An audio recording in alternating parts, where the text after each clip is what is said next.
wonder what happens to old plastic boats when they're no longer seaworthy? Fiberglass is an amazing material for building boats. It's strong and seems to last forever, but this presents a serious problem when they reach the end of their life. You can't just leave them to rot, although many do seem to be doing just that. Steve from Clean Ocean Sailing has joined us to explain exactly what the issues are and what can be done to solve the problem. We sail, row and paddle around the Cornish coast, picking up plastics that have washed up on our beautiful beaches here. And we pick up literally every last piece that we can find, whether it be big or tiny little microplastics, before they end up back in the marine environment and they end up ingested by fish and they end up in us. But some of the more difficult, challenging things to deal with are wrecked or abandoned boats. Sometimes a boat will break its mooring in a storm and end up washed up on the rocks, smashed to pieces, so sometimes we have to deal with things like that. And other times, and more likely, they just reach their end of life and their owners can no longer afford, or it's not financially viable to keep them going. Boatyard fees and marina fees are ever increasing, and in this country we don't have a free scrapyard like you do with a vehicle. You can get rid of a car at a scrapyard and you actually get a little bit of money for it, whereas glass reinforced plastic boats, fiberglass boats, you actually have to pay £500 a tonne to dispose of. So this is a good example, the hurly-burly that we've just recently recovered from the Halcyon estuary. It's been sitting there for at least 20 years, gradually degrading. The keels had worn through where it's been grinding on the tides on the beach, so the tide has been filling it and emptying it, so it was full of mud as well, and it's just so difficult to deal with. So we crowdfund for a little bit of money to help us with the disposal fee at the scrapyard, and we work really hard with an amazing team of volunteers to recover these boats before they break up into millions of microplastics.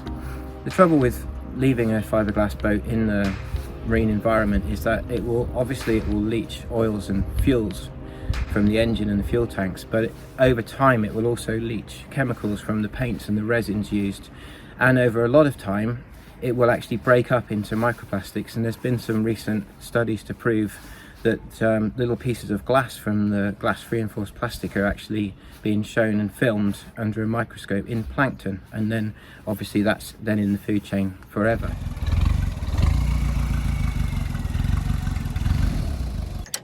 So it's really important that we get these wrecks out of the river, and it's equally important that we start a conversation with boat manufacturers, with port authorities, councils, landowners.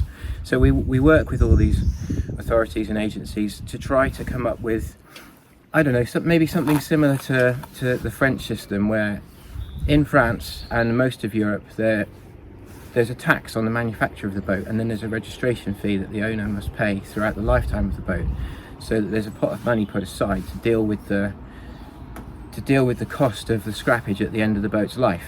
In the UK we don't have this, which is why we end up seeing so many wrecked and abandoned boats just left up a little creek somewhere, left to die.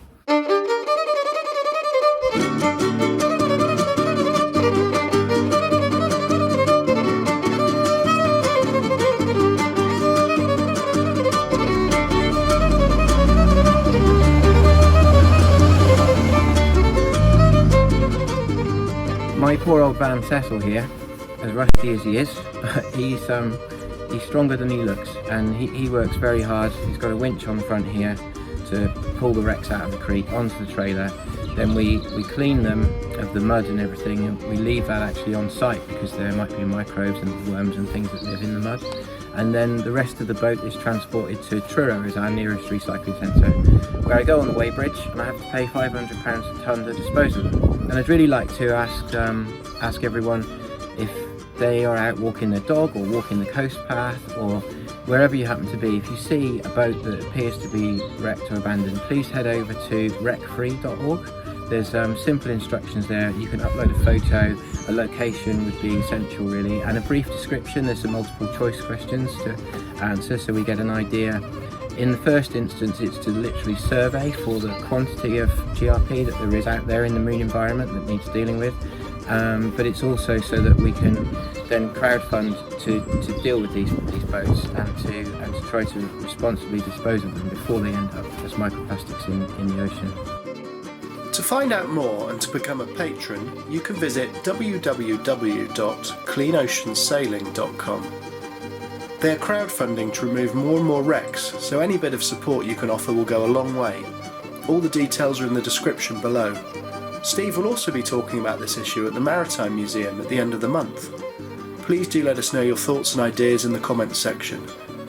Is it a problem where you sail? Together, I'm sure we can make a difference and minimise the damage these old plastic boats are causing.